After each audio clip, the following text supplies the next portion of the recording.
Hey everyone, it's Joe from Gadgetry Tech, and today I'm going to talk about some budget IEMs from KZ Audio. This is the KZ-ZNA. It is a $22 IEM using a dual driver system. So it's 12mm dynamic drivers, and then it has a balanced armature driver, which is their own in-house driver. They also make a microphone version, which is only like $1 or $2 more. I won't be reviewing that because I don't have that model, so I have no idea what the mic sounds like. Typically, they're not the greatest. It's more for like phone calls, not necessarily for gaming. But I did want to mention that that's an option. So the goal of this review, I'm going to have it fair and unbiased as usual. I will show some measurements that I took, talk about how my experience was in sound quality, comfort, everyday use. And then by the end of the review, hopefully you decide if this is an IEM you're interested in or not. I do want to thank KZ Audio for sending this to me. It was sent for review, so thanks to them. It won't affect what I say about it, of course, but I just want to be honest and open about that. So with that being said, let's dive in. Now the ZNA represents a few dualities. They talk about using dual drivers, of course, but they also talk about dual cavity and dual magnet structures. The idea of the magnets is to improve the performance of the dynamic driver, and the whole dual cavity is kind of like their way of focusing different areas of the IEM on different frequencies, kind of like what you would with using a BA, balanced armature, plus a dynamic driver. I don't want to get into a full technical breakdown because you can look at their stuff online and how they design it and why. So I'm going to focus more on what you get as a consumer, how it sounds, how it feels, etc. And I want to start with the build quality. So again, this is $22, but it has a real metal faceplate. It's a really nice looking faceplate to me. When it comes to designs like this, it really comes down to if you like the design or not. So that's going to be your first barrier to entry, because if you don't like the way it looks, you may not want it anyway. Some people won't care. What I do love about this metal faceplate is it doesn't really show fingerprints. It's super durable because it has an actual metallic outer shell, but this satin finish on it mixed with the grooves really hides any imperfections as far as like handling it, and that's a big thing. And then you have this semi-translucent shell, and you can see some of the structure inside. It's almost like tinted glass, if you will. But it ends up being really comfortable because of this acrylic, the way it's shaped, and you can kind of see the inner workings. It's a pretty good approach. The weight isn't too bad either. I did find that on my ear, they're rather comfortable. And the bore size, although on the larger side, whether it's a mix of the shape, depth, and the way they use their tips, I still found these very comfortable.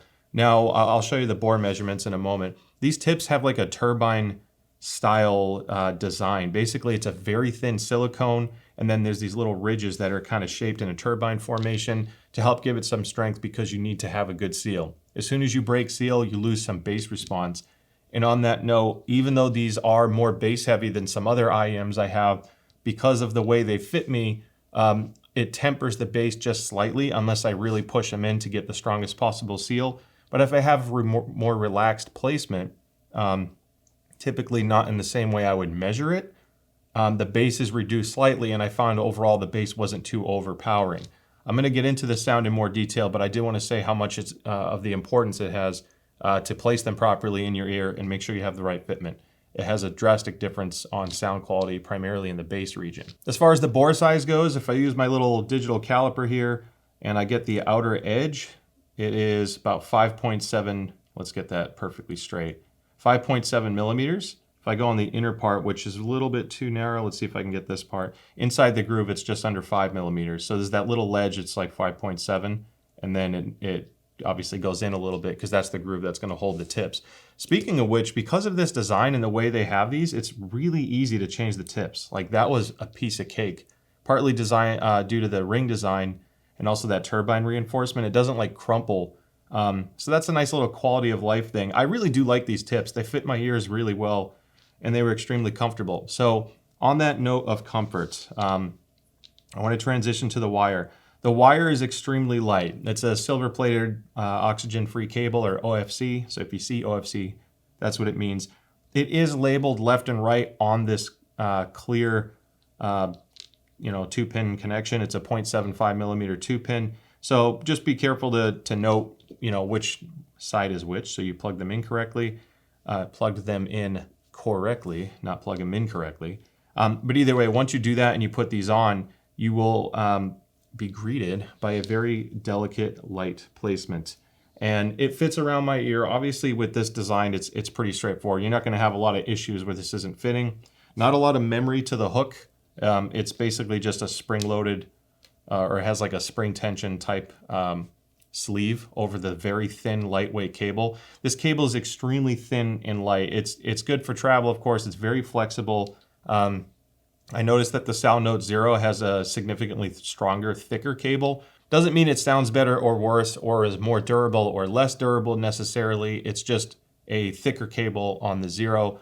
This is very thin and light, and this doesn't really have a strong pressure. I think this translates to excellent comfort, although if you're in a high action type environment, you're relying more on the pressure fitment in your ear than you are this hook really grabbing on. This is really just a nice way to run the cable behind your ear, but it's not like grabbing your ear. Overall though, cable, like I said, it's very light, it's transparent. You have a plasticky like rubber tip. This is a soft rubber. It's pretty nice because there's no real like microphonics issues. I don't have any real noise going into my IEM, which is obviously in my ear. So it's a pretty quiet cable and I do like that.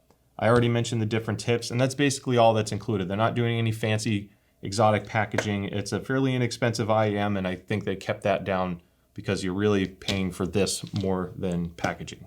As far as sound quality goes, well, let's start with the measurements. And as you can see here, this is based on my measurement using an IEC 711 clone.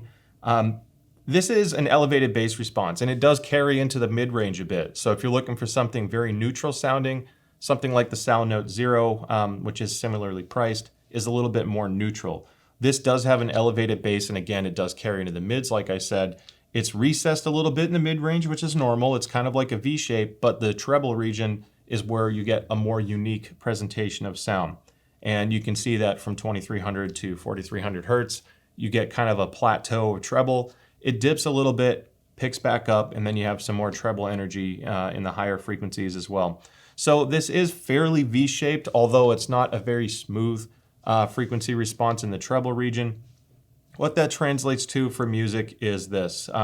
If you are a bass head, you will like these for $22. They have excellent bass. They're not approaching some of the other, $50 IEMs with a basically mini subwoofer inside, but they will sound really nice if you're craving that bass energy. And because of that extra treble up top, thanks to the BA, you're going to have good treble energy as well. And when I say good, it's emphasized. It's not perfectly accurate, but it is emphasized. And if you're listening to EDM and hip hop, I see a lot of people liking the ZNA.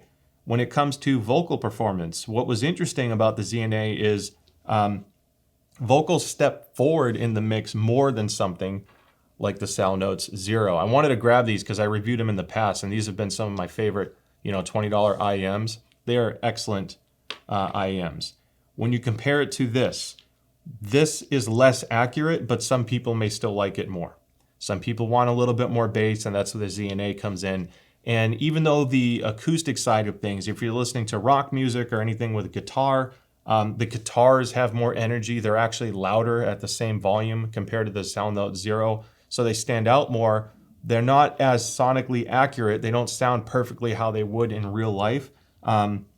But they certainly have more energy to it. And it's the same thing with the vocals. I found the vocals to be more forward in the mix, which was great. And this is, again, comparing to the Zero. The box, so let's describe the vocals. They have a little bit more warmth to them at the same time of also being a little bit more grainy in the upper frequencies. So it's just kind of like someone took the voice setting on an audio track and turned it up a little bit.